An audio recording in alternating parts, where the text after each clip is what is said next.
ጽቡቕ ሰላምታና ካብ ትግራይ ሆራይዘን ይምጻሕኩም ክብራትን ፍትዋትን ተኸታተልቲ ዜናታትና ነዚ ሰዓት ዘተኣኸቡ ናይ ሓደሽቲ ምዕባለታትን እዋናዊ ዜናታትን ቀሪብናልኩም ኣለና ንምክትታልኩም ብክብሪ ንዕድም ሓደሽቲ ተኸታተልትና ሰብስክራይብ ላይክ ሼር እንዳግብርኩም እዋናዊ ዜናታትናን ትሕዝቶታትናን ክትከታተሉ ንዕድመኩም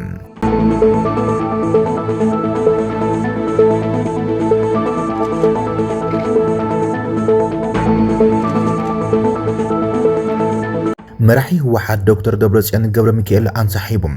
ደማዓልቲ ቀዳም ድሕሪ 11 ሰዓት ኣጋግዝ ኣቆጻጽራ ሰዓት ግእዝ ኩናት ደው ይበል ሰላም ይውረድ ሓይላዊ ኣገዛዛ የብቅዕ ዝብል አንጻር መንግስቲ ኢትዮጵያ ዘቕንዕም ናይ ኢንተርኔት ተቃውሞ ቀንዲ መራሕቲ ደንበ ተቃውሞ ኢትዮጵያ ተኻይደሎም ኣብቲ መርበባዊ ናይ ተቃውሞ ምድላው ካብ ትግራይ ኣቦ ወንበር ህወሓት ዶክተር ደብረጽዮን ገብረ ሚካኤል ካብ ፋኖ ዘመነ ካሴ ካብ ሰራዊት ነጻነት ኦሮሞ መራሒኡ ጃልመሮም ካብ ኦሮሞ ደንበ ተቃውሞ ድማ ጀዋር መሐመድ ከምኡን ንፍሉጥ ኢትዮጵያዊ ፖለቲከኛ ልደቱ ኣያሌውን ከምኡን ነበር ሽሞኛ ብልጽግና ገዱ አንዳርጋቸውን ዝሳተፉሉ ተባሂሉና ተፋለጠ ቀንዮም ይኹን በር መራሒ ህወሓት ዶክተር ደብረጽዮን ገብረ ሚካኤል መራሒ ፋኖ ዘመነ ካሴም መራሒ ሰራዊት ነጻነት ኦሮሞ ጃልመሮን ኣብቲ ዘተ ኣይተሳተፉን እዮም ኣዳለውቲ ናይ መርበብ ተቃውሞ አንጻር መንግስቲ ኢትዮጵያ ዝኾኑ ወገናት እቶም ናብቲ ቀጥታ ኢንተርኔት ናይ ተቃውሞ መደብ ተዓዲሞም ዘይመጹም ዝተረፉን ዘንሰሓቡን ምዃኖም ገሊጾም ኣሎም ሰለስቲኦም ማለት እውን ህወሓት ፋኖ ሰራዊት ነጻነት ኦሮሞን ሓብራዊ ሚስጥራዊ ስምምዕነት ክህልዎም ከም ዝኽእል ዝገልጹ ወገናት ኣለውዮም ብጀካ ህወሓት እቶም ካልኦት ጉጅለታት ኣብ ልዕሊ መንግስቲ ኢትዮጵያ ቁልዕ ኩናት እናካየዱ ዝርከቡ እዮም እንተኾነ ግና ህወሓት ምስ መንግስቲ ኢትዮጵያ ብስምምዕን ሰላም ፈሪሞም መሻርክቲ ሓይሊ እዩ ዋላኳ ኣብዚ ሕዚ እዋን ኣብ መንጎኦም ወጥሪ እንዳማዕበለ ይኸይድ እንተሃሎም ስለዝኾነ ድማ መራሒ ህወሓት ዶክተር ደብረጽዮን ገብረ ሚካኤል ናብቲ ናይ ኢንተርኔት መርበብ ዘየካድሉም ናብቲ ናይ ኢንተርኔት መርበብ ዘይተሳተፈሉ ምክንያት ብግልጺ ዋላ ኣይቕምጥ بمسرت سممعنات بريتريام اتحاد ኣብ ልዕሊ ተሓደም ተጻባዕቲ ዝኾነ ሓይልታት ክሓብር የብሉን ብዝብል መትከል ክኸውን ከም ዝኽእል ይግመታሎም ስምምዕነት ፕሪቶሪያ ሕዝውን ብቃልዕ ኣይፍረስን እዮም እንተኾነ ግና ምትእማን ኣብ መንጎ ክልቲኦም ተፈራረምቲ ዝኾኑ ህወሓትን ፌደራልን እናተሸርሸረ እዩ ዝኸይድ ዘሎ ህወሓት ቅድሚ ትማሊ ናብ ማሕበረሰብ ዓለም ኣብ ዝለኣኸ ደብዳቤም መንግስቲ ፌደራል መሰረታዊ መትከላትን ግዴታትን ስምምዕነት ምቁራጽ ጻቦም እኳ ይጥሕስ እንተሃሎም ብወገን ህወሓት ግን ሕዝውን ሰላማዊ ፖለቲካዊ ድርድር ክካየድ ስምምዕነት ብሙሉእነት ክትግበር ንግጭት ዓደምቲ ካብ ዝኾኑ ምንቅስቃሳት ተቆጢቦም ንዛላቕን ምትማን ዘማዕብሉ ጉዳያት ብሓባር ምፍጻም ሕዝውን ድሉ ከም ዝኾነ የመልክቶም በዚ ድማ ዶክተር ደብረጽዮን ገብረ ሚካኤል ኣብቲ ናይ ሎም መዓልቲ ዝተኻየደም ናይ ተቃውሞ መደብ አንጻር መንግስቲ ኢትዮጵያ ዘይምስታፉም ትኽክለኛን ንሰላማዊ መፍትሒታት ፖለቲካዊ ድርድርን ምስ ብልጽግና ንምክያድ ቅርብነቱ ከም ዘይተጸንቀቐም ዘመላኽተ ኣገዳሲ ውሳነ ምዃኑም ተዓዘብቲ ይገልጾም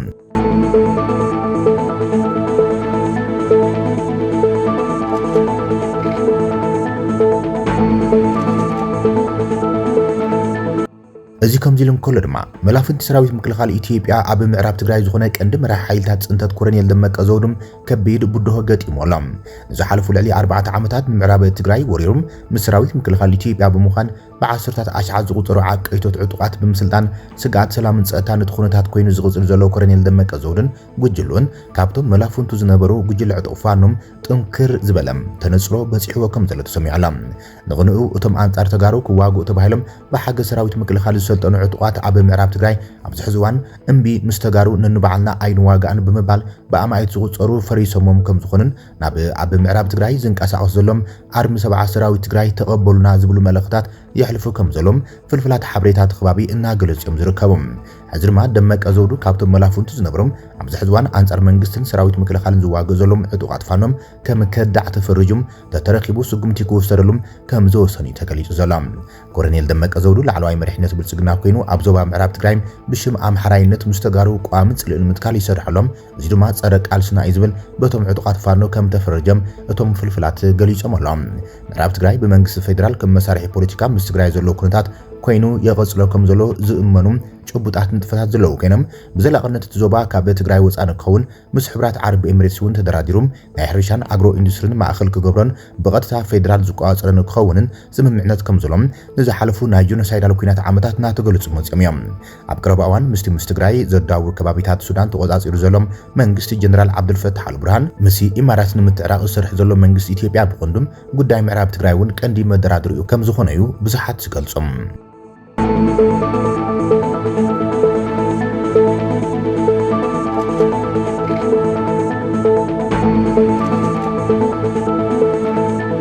አምባሳደር አሜሪካ በኢትዮጵያ ኤርቪን ማሲንጋ በዛዕባ ምፍጻም ዲዲአር አዲስ አበባ ኮይኑ ተዛሪቦሎም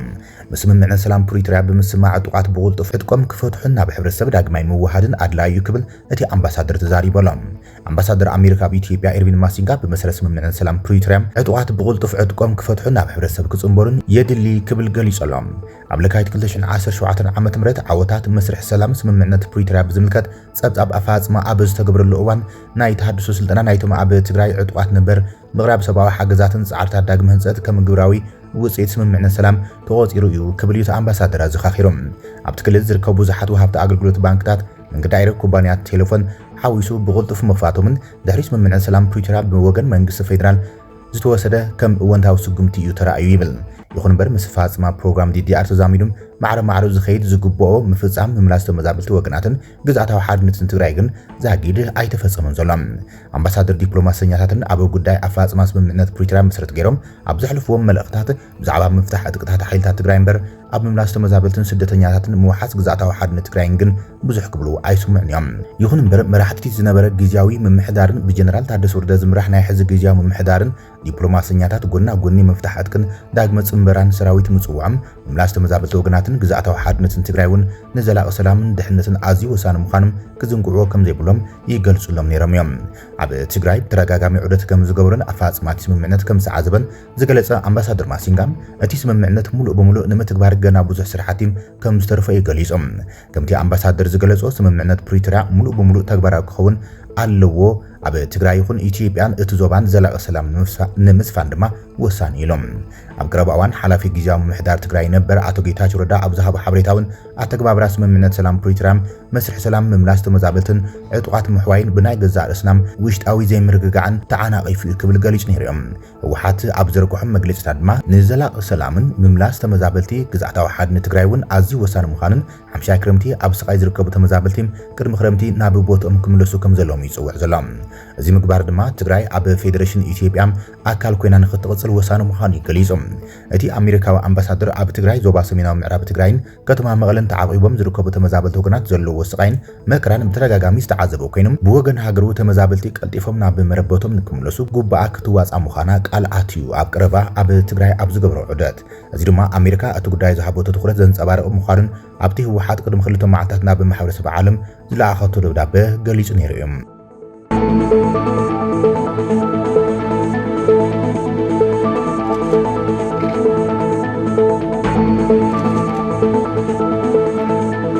ኢታማዦር ሹም ሓይልታት ምክልኻል ኢትዮጵያ ኣጠንቂቖም ኢታማዦር ሹም ሓይልታት ምክልኻል ኢትዮጵያ ተሓኒዮም ታሪኻውያን ጽላእትን መጋበርያታቶምን ኣብ ልዕሊ ኢትዮጵያን ህዝቡን ዝምነይዎ ጥፍኣት ኣይዕወትን ክብል እቲ ፊልድ ማርሻል ተሓኒሎም ታሪኻውያን ጽላእትን ዕሱባት ጉጅለታትን ኣብ ልዕሊ ኢትዮጵያን ህዝባን ክዝርግሕዎ ዝደልዩ ዕንወት ኣይዕወተሎምን ክብል ኢታማዦር ሹም ሓይልታት ምክልኻል ኢትዮጵያ ፊልድ ማርሻል ቡርሃኑ ጁላ ተሓኒሎም ፖሊስ ርሒታት ዘፈጽሙ ዝበሃሉ ኮማንዶ ሎሚ ኣብ ማእኸል መሰልጠኒ ብላቲ ዝሰልጠኑም ሰልጠንቲ መሰረታዊ ኮማንዶ መበል 43 ዙርያ ተመሪቖም ኣሎም እቲ ፊልድ ማርሻል ኣብቲ ስነ ስርዓት ኣብ ዘመሓላለፎ መልእኽቲ ኢትዮጵያ ዘተኣማምን ብቑዕን ሰራዊት ንምህናጽ መስርሓ ኣጠናኺራ ክትቆጽል ኢሉ ኢትዮጵያ ካብ ተላእኽትን ዕጡቃት ባንዳታትን ዘይገጠመትሉ እዋን እኳ እንተዘይነበረም ስዕረትን ነብሰ ምትሓት ዘይቕበሉ ደቃግን ክሳብ ሎሚ ላዕላውነታን ሓድነታን ዓቂቦም ኣለዉ ክብል ይገሊጾም ይኹን እምበር ኢትዮጵያ ሕዝውን ካብ ዓዲ ኢሮብ ክሳብ ኣድያቦ ዝርከቡ ላዕላውነት ኢትዮጵያ ምዃኑ ዝፍለጡ ከባቢታት ብሰራዊት ኤርትራ ተወሪሮም እዮም ዝርከቡ እዚ ድማ ላዕላውነታን ሓድነታን ዓቂባ ትቕጽለላ ምባል ኣይከኣልን እዮም እቲ ፊልድ ማርሻል ሰራዊቱ ብቐጻሊ ድልውነቱ ክሕይልን ዓቕሙ የመሓይሽ ከም ዘሎን እውን ኣብ መድርኡ ገሊጾም ታሪኻውያን ጽላእትን ተላእኽትን ዕጡቃትን ዝበሎም ኣብ ኢትዮጵያ ክፍጽሞ ዝደልዩ ህልቂት ኣይዕወተሎም እዩ ክብል ይገሊጾም እቲ ፊልድ ማርሻል እቶም ተመረቕቲ ብዝያዳ ዲሲፕሊን ተወፋይነትን ንሃገሮምን ተልእኾምን ከፈጽሙ ተሓሳሲቦም ኢትዮጵያ ኣብ ዝሕዝዋን ኣብ ውሽጣ ምስ ዝተፈላለዩ ጉጅለ ዕጡቃት ትዋጋእ ዘላ ኮይናም ብዝተፈላለዩ ገበናትን ጥሕሰት ሰብኣዊ መሰላትን ዝኽሰስ ሰራዊታም ቅቡልነቱ ወሪዱ ዝብል ነቐፌታታት ይቐርብሉ እዮም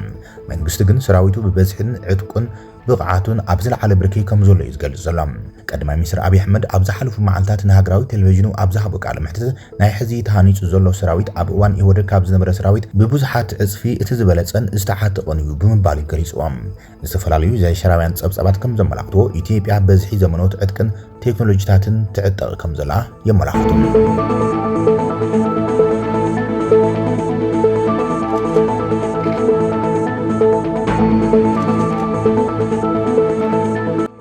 ብፑቲን ተንኪፎም እዮም ክብል ትራምፕ ንዩክሬናውያን ከሲሶም ፕሬዚደንት ኣሜሪካ ዶናልድ ትራምፕ ንፕሬዚደንት ፑቲን ነቲ ኣብ መላእ ዩክሬን ዘስካሕክሕ ህልቄት ንምፍጻም መምኽኔታ ሂብዎ ክብል ከሲሶሎም ዩክሬን ኣብ ልዕሊ ሩስያ ኒውክሌራዊ ዓቕሚ ዝተሸከሙ ቦምባታት ዝተኩሳ ነፈርቲ ዘካየደቶ ከቢድ መጥቃዕቲ ስዒቦም ፑቲን ብሓደገኛ መንገዲ ግብረ መልሲ ንክብ ምኽንያት ከም ዝኾነ ንዩክሬናውያን ከሲሶም ኣሎም ትራምፕ እዚ ዓይነት ስጉምቲ ኣይፈትን እየ ዝበለ ኮይኖም ነቲ ጉዳይ ምግዳድ ብዙሕ ዋጋ ክኸፍል ኢሉ ዩክሬን ኣብ ልዕሊ መደብራት ሓይሊ ኣየርን ድልላት ባቡርን ሩስያ ዘካየደቶ መጥቃዕቲ ንቭላድሚር ፑቲን ብከቢድ ሕነነ ክፈዲ ዝያዳ ክድርኾ እዩ እዚ ድማ ኣጋጢሙ ኢሉ ትራምፕ ኣብ ቃሉም ከምቲ ትፈልጥዎ ፑቲን ንዩክሬን ቦምባታት ክድብድብ ሙሉእ ለይቲ ኣሕሊፉ ምክንያቱ ዘለንስኪ ባዕሉ ማዕጾ ከፊትሉ ክብል ንዘለንስኪ ነቒፎም ኣብ ልዕሊ ዩክሬን ዝተፈጸመ መጥቃዕቲ እናተዓዘብኩ ከለኹም ካልእ ሓደገኛ መጥቃዕቲ ብሩስያ ክትፍጽም እያ ዝብል ስምዒት ተሰሚዕኒ ከምኡ ድማ ኣጋጢሙ ክብል ነቲ ኩነታት ኣጸጋሚ ምዃኑ ብምግላጽ ገሊጾም ሩስያ ነቲ ኣብ ግዛእታ ዝተፈጸመ ግብረ ሽበራዊ ዝበለቶ መጥቃዕቲ ሕነ ንምፍዳይ ባላስቲክን ክሩዝ ሚሳይላትን ሰብኣዊ ኣልቦ ነፈርትን ተጠቒማ ንክልተ ተኸታተልቲ ለይቲ ኣብ ልዕሊ ዩክሬን ምጽአተ ዓለም ዝተባሃለ መጥቃዕቲ ፈጺማ እያ